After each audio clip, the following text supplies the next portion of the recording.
세 번째 내적 학습 과정은 학습 내용과 관련하여 선수 학습 내용을 회상해 보는 거예요. 독립적으로 존재하는 학습은 대부분 없습니다. 그 학습을 잘할 수 있기 위해서 필요한 선수 학습이 반드시 존재합니다. 이와 관련해서 학습 내용의 계열성에 대해서 이미 여러 번 언급되었습니다. 수학 교육과 같은 경우 계열성이 특히나 강조되는 학습이라고 했어요. 그래서 이전에 학습했었던 것들을 지금 학습해야 되는 것들과 연계시켜 봄으로써 학습이 더 잘 이루어질 수 있도록 촉진할 수 있습니다. 그래서 여러분이 공부를 잘하고 싶다면 선행보다 후행 학습을 잘 하셔야 합니다. 이전에 학습했던 학습 내용들을 잘 기억하고 잘 이해하고 있는 것이 앞으로 배울 내용을 학습하는 활동보다 4배는 더 중요합니다. 왜냐하면 지금 배우는 것은 전에 배웠던 것들을 잘 이해하고 있어야 더 잘 이해할 수 있기 때문입니다. 우리나라에선 학생들이 학원에서 선행학습을 많이 하잖아요. 그런데 선행학습은 대부분 학생들에겐 다 쓰잘데기 없는 짓이에요. 선행을 할 수 있는 학생들은 정말 소수 2%, 3% 학생들만 할 수 있는 것이고 나머지 학생들은 지금 배우고 있는 내용들을 더 잘 이해하고 더 잘 기억하기 위한 학습 활동에 시간을 더 투자해야 합니다. 이전에 배웠던 학습 내용을 떠올린다는 것은 이전에 배웠던 학습 내용을 충분히 복습하고 있는 상태여야 한다는 거예요.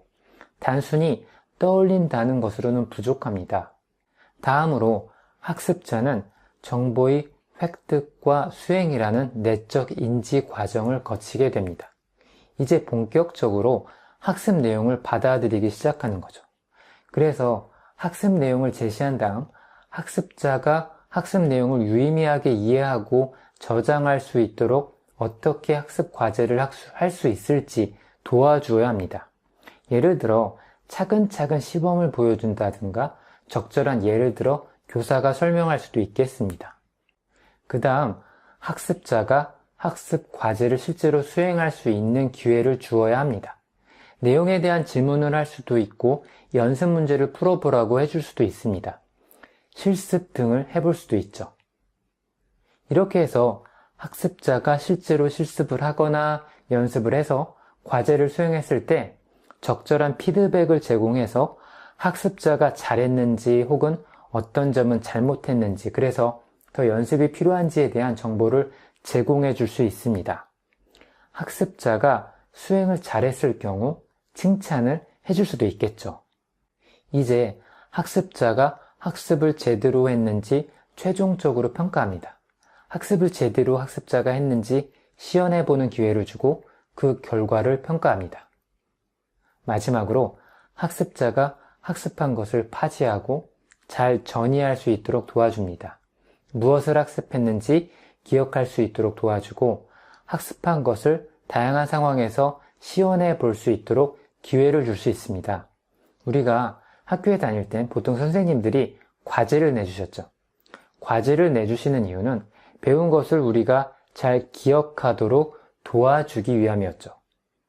이렇게 해서 간의 학습의 내적 조건과 외적 조건을 전체적으로 다 살펴보았습니다. 여러분이 이 교수 설계 이론대로 수업을 설계한다면 나쁘지 않은 수업을 만들 수 있습니다. 사실 이 정도 수준으로 만드는 수업들도 현실적으로 많지가 않아서 간의 교수 설계 이론대로만 수업을 만드셔도 괜찮은 수업을 만들 수 있습니다.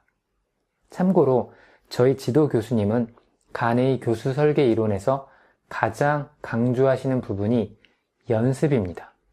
학습자가 실제로 학습한 내용을 연습을 통해 실제로 해보는 것이 가장 중요하다고 수업 시간에 여러 번 강조하시더라고요. 그 덕분에 저도 과제를 굉장히 많이 했었는데요.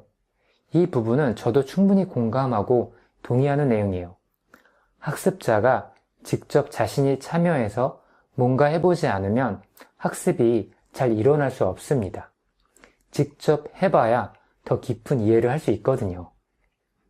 그래서 여러분도 강의를 듣는 것만으로 학습이 끝나면 절대로 깊은 이해를 하실 수가 없습니다. 전에 제가 제시해드린 여러 가지 학습 전략을 활용해서 마인드맵을 작성해보고 조직화도 해보고 연습 문제도 풀어보셔야 합니다. 여러 가지 과제를 직접 해보셔야 더 깊은 이해를 하실 수 있다는 걸 꼭 잊지 마시기 바랍니다. 제가 입시를 할 때 누군가 저한테 이런 말을 해줬더라면 전 정말 최상위권에 갈 수 있었을 거예요. 간해의 수업 설계 이론을 간단히 정리해 보겠습니다. 간해는 학습의 종류가 여러 가지가 있다고 말하면서 5가지 학습 범주를 제시하였습니다. 그 범주들은 언어 정보, 지적 기능, 인지 전략, 운동 기능, 태도라는 5가지 종류의 학습 범주였어요. 학습 범주는 학습 목표를 설정하는 데 도움이 됩니다. 그래서 학습 목표가 설정이 되면 학습 목표가 잘 성취될 수 있도록 학습의 조건을 잘 설계해 주어야 됩니다. 학습의 조건은 내적 조건과 외적 조건이 있는데 학습자의 내적 인지 과정이 잘 발생할 수 있도록 외적 조건을 잘 설계해 주어야 한다고 했습니다. 그리고 이 외적 조건을 교수 사태라고 하여 9가지 수업 요소들을 제시하였습니다.